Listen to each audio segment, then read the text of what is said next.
તો આમ જનરલી મહિલાઓ કેવા કેસ લેતી હોય છે અને તમે આવા બધા ઉડતા તીર લઈ લો છો? નહીં, મહિલા ઉડતા તીરની કોઈ વાત નથી. મારું કામ જ આ છે. હું વકીલ છું એટલે કોઈ પણ ચેલેન્જિંગ કેસ આવે તો લેવો જ જોઈએ. અને વકીલ માટે બધા સરખા હોય છે ને. અત્યારે તમને ખબર હોય તો એડવોકેટ પ્રોટેક્શન એક્ટની વાત ચાલી રહી છે. એટલે જ ચાલી રહી છે કે કોઈ પણ વકીલ છે એ કોઈ પણ સત્તા હોય, કોઈ પણ ઓથોરિટીમાં બેઠેલી વ્યક્તિ હોય અથવા તો સામે કોઈ પણ વગદાર વ્યક્તિ હોય એની સામેના કેસીસ લઈ શકે. એટલા માટે જ એડવોકેટ પ્રોટેક્શન એક્ટની વકીલોને જરૂર છે. કારણ કે ઘણીવાર વકીલોએ ગેંગસ્ટર સામેના કેસીસ લેવાના આવતા હોય, મોટા મોટા ગુંડાઓ સામેના કેસીસ લેવાના આવતા હોય. તો આ બધાની વચ્ચે એડવોકેટ પ્રોટેક્શન એક્ટ વકીલો માટે જરૂરી છે ને એટલા માટે જ વકીલોમાં માંગ ઉઠી રહી છે. પણ ઘણા સમયથી આ મુદ્દો પેન્ડિંગ છે અને એમાં કોઈ ઇફેક્ટિવ સ્ટેપ્સ લેવામાં નથી આવ્યા. એટલે આ બધી વસ્તુઓ જોઈને જ મેં જે બાર કાઉન્સિલ ઓફ ગુજરાત છે એની ચૂંટણી લડવાનું નક્કી કર્યું હતું. અચ્છા, તો તમે એમાં ચૂંટણીનો તમારો એક આ મુદ્દો છે, તમે આ વસ્તુ પર કામ કરશો? જી ચોક્કસ. અત્યારે એડવોકેટ પ્રોટેક્શન એક્ટ માટે પણ કામ કરશું અને સાથે સાથે અમે જુનિયર બાર એસોસિએશન છે અમારું, એની અંદર અમે ક્વિક રિસ્પોન્સ ટીમ પણ બનાવી છે. એ ક્વિક રિસ્પોન્સ ટીમની અંદર કોઈ પણ વકીલોને કાંઈ પણ પ્રોબ્લેમ થાય, દાખલા તરીકે કોઈ વકીલ છે પોલીસ વિરુદ્ધના કેસ લડતા હોય, ઘણીવાર એવું થાય કે વકીલોને પોલીસ તરફથી પણ હેરાનગતિ થતી હોય. ઘણીવાર એવું થાય કે સામે પોલીસ સાથેથી સપોર્ટ હોય તો સામે ગેંગસ્ટર્સ હોય, એવા ગુંડાઓ હોય, એમના તરફથી એમને ધાક ધમકીઓ મળતી હોય. તો એવા બધા મુદ્દાઓને લઈને અમે ક્વિક રિસ્પોન્સ ટીમ બનાવી છે કે જ્યારે પણ કોઈ વકીલને જરૂર પડે તો અમારી 65થી 70 વકીલોની એક ટીમ છે એ ત્યાં પહોંચી જાય અને ગ્રાઉન્ડ લેવલથી લઈ અને લીગલ સુધીમાં જે કાંઈ પણ એમને આસિસ્ટન્સની જરૂર હોય તમામ આપીએ. એ માટે અમે ક્વિક રિસ્પોન્સ ટીમ તો ઓલરેડી ચલાવીએ જ છીએ, પરંતુ એ અમે અમારા પોતાના દમ પર ચલાવીએ છીએ. એને અત્યારે કોઈ કાયદાકીય બેકઅપ નથી. એટલા માટે એડવોકેટ પ્રોટેક્શન એક લાવવો જરૂરી છે કે જેથી કાયદાકીય બેકઅપ મળી રહે વકીલોને. અચ્છા, તો અત્યારે ખાલી આ ક્વિક રિસ્પોન્સ ટીમ ખાલી રાજકોટ પૂરતી જ છે? નહીં, રાજકોટ આખા સૌરાષ્ટ્ર પૂરતી છે, સૌરાષ્ટ્ર આખા માટે છે. અને મતલબ જે તમારી ટીમ છે આખા સૌરાષ્ટ્રમાં કામ કરે છે કે ખાલી રાજકોટમાં? જે ટીમના મેમ્બર્સ છે રાજકોટના છે, પણ અમે આખા સૌરાષ્ટ્રના મુદ્દાઓને લઈને કામ કરીએ છીએ. અને અત્યારે અમારી વિસ્તરણની કામગીરી ચાલુ છે કે સૌરાષ્ટ્ર સિવાયના વિસ્તારોમાં પણ આવી ક્વિક રિસ્પોન્સ ટીમ બને, એના માટે અમે કાર્યરત છીએ. અચ્છા, તો આ ઓલરેડી તમારું આ છે જ ક્વિક રિસ્પોન્સ ટીમ જેવું માળખું, તો એ જ એપ્લાય કરો ને. હું કામ સરકાર પાસે આપણે ભીખ માગવી? કારણ કે તમારા જેવા કાલે વકીલો પોતાના માટે એક્ટ માગે, કાલે ઉઠીને પછી ડૉક્ટર માગે, પછી બીજા કોઈ માગે, રિક્ષાવાળા માગે કે અમને પોલીસ હેરાન કરે છે, પબ્લિક માગે કે અમને પોલીસ હેરાન કરે છે, અમને આપો પ્રોટેક્શન. મને એવું લાગે તમારો કોન્સેપ્ટ હજુ ક્લિયર નથી. રિક્ષાવાળાઓને કોઈ ગુંડા સાથે ડીલ નથી કરવાની, એને કોઈ ઓથોરિટી સામે લડવાનું નથી. બીજા જે કંઈ પણ ડૉક્ટર છે એને પણ કોઈ ઓથોરિટી સામે લડવાનું નથી. એને કોઈ ગેંગસ્ટર ગુંડાઓ સાથે ડીલ નથી કરવાની.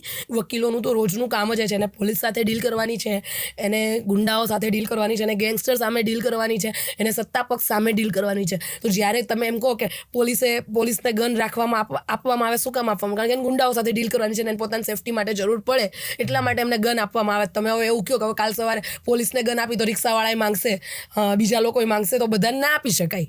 જેને જરૂર છે એને આપી શકાય. એવી જ રીતે વકીલોને એડવોકેટ પ્રોટેક્શન એક્ટની જરૂર છે એટલે એને આપવું પડે. કારણ કે તો એ ન્યાયિક રીતે લોકો જે તમને કીધું કે ભાઈ સામાન્ય લોકો માટે ન્યાયની લડત આપી શકે. એટલા માટે એડવોકેટ પ્રોટેક્શન એક્ટની જરૂર હોય. અને સરકાર સામે ભીખ માંગવાની વાત નથી, હક છે સરકારને. જ્યારે તમે વોટ આપીને બેસાડી છે, સરકારને વોટ આપીને બેસાડી છે, તો જેટલા વર્ગો છે એના માટે કાયદો બનાવવાનું જ તો સરકારનું કામ છે.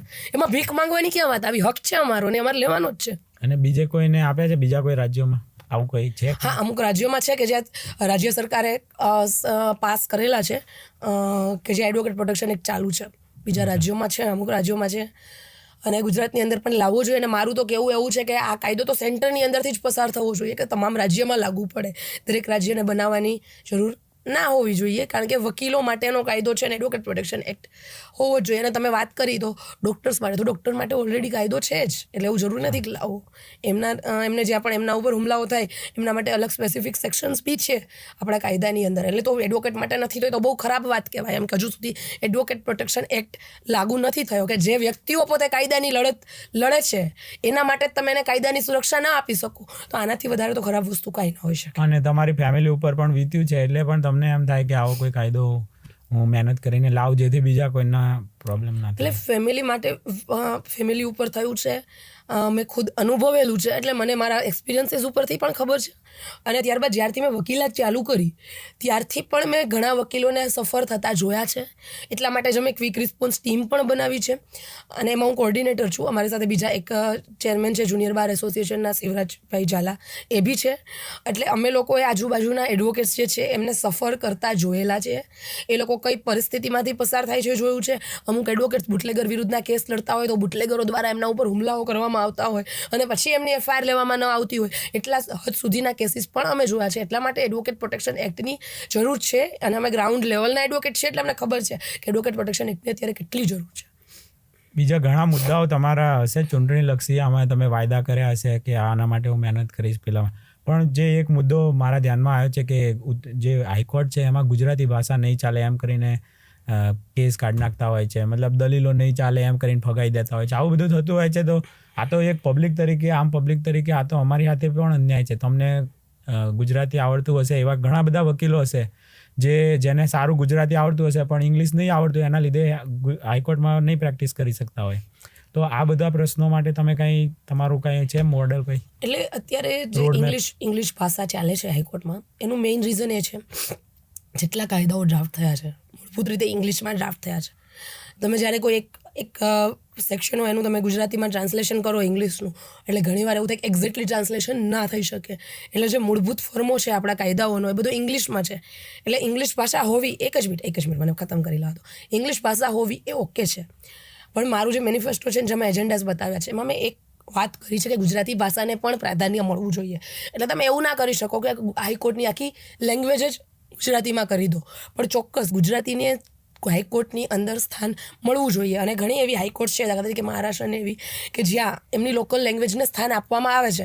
ભલે ડ્રાફ્ટિંગ છે એ ઇંગ્લિશમાં થાય, કાયદો જે મૂળ છે એનું ઇન્ટરપ્રિટેશન ઇંગ્લિશમાં કરવામાં આવે, પરંતુ જ્યારે દલીલો હોય કે જ્યારે મૌખિક દલીલો કરવાની આવતી હોય, અને ઘણા એડવોકેટ્સ એવા છે કે જે સારું ઇંગ્લિશમાં બોલી શકે છે, ડ્રાફ્ટિંગ કરી શકે છે, પણ ઇંગ્લિશમાં ફ્લુઅન્ટ નથી હોતા બોલવામાં, તો એ લોકો હાઈકોર્ટમાં પ્રેક્ટિસ કરતાં ચૂકી જાય છે. એટલે આ બધા, અને સામાન્ય રીતે જ્યારે કોઈ અસીલ છે, બધા મોટાભાગના અસીલોને ઇંગ્લિશ આવડતું નથી હોતું, એટલે જ્યારે વકીલ અને જજ વચ્ચે કોઈ દલીલો થાય ત્યારે એમના જે અસીલ હોય એમને જ ખબર નથી પડતી કે આ મારા કેસની દલીલ થઈ, પણ બંને વચ્ચે શું થયું એને નથી ખબર હોતી. એટલે આવા બધા મુદ્દાઓને લઈ અને ગુજરાતી ભાષા હોવી જરૂરી છે, પણ એની અંદર એક કાયદાકીય રીતે એમાં ફેરફાર લાવવો પડે.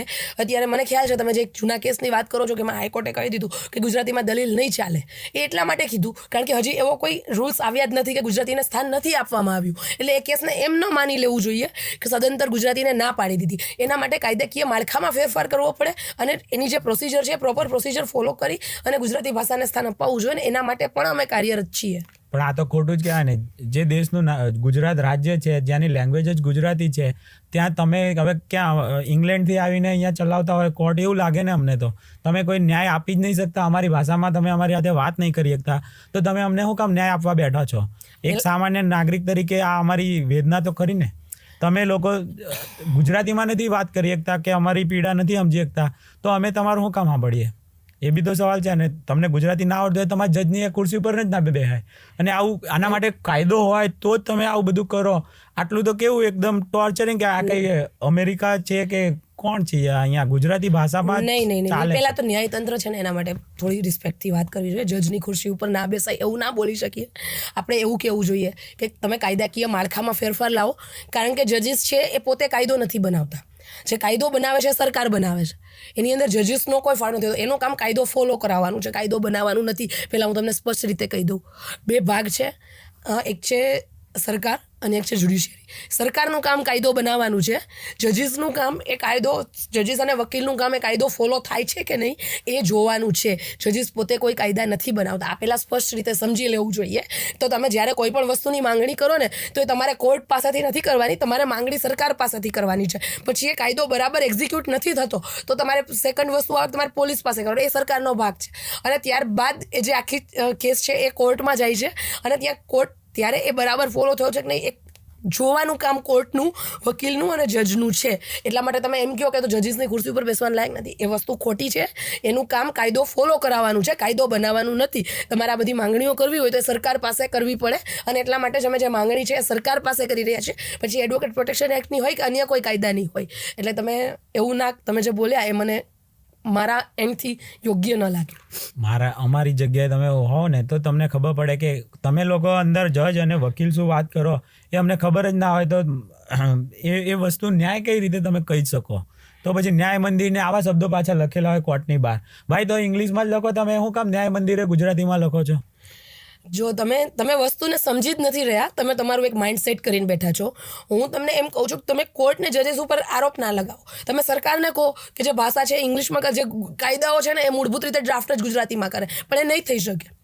કારણ કે શરૂઆતથી કાયદાઓ આપણા જેટલા બન્યા છે બધા ઇંગ્લિશમાં જ બન્યા છે. લોકલ લેંગ્વેજ આઝાદી મેળવી આપણે, આટલી બધી ભાષાઓ છે, એ જીવંત રાખવાનું કામ કોનું છે? કઈ તો એ માંગણીઓ, મારું કહેવાનું મતલબ તમે માંગણીઓ ખોટી જગ્યાએ કરી રહ્યા છો.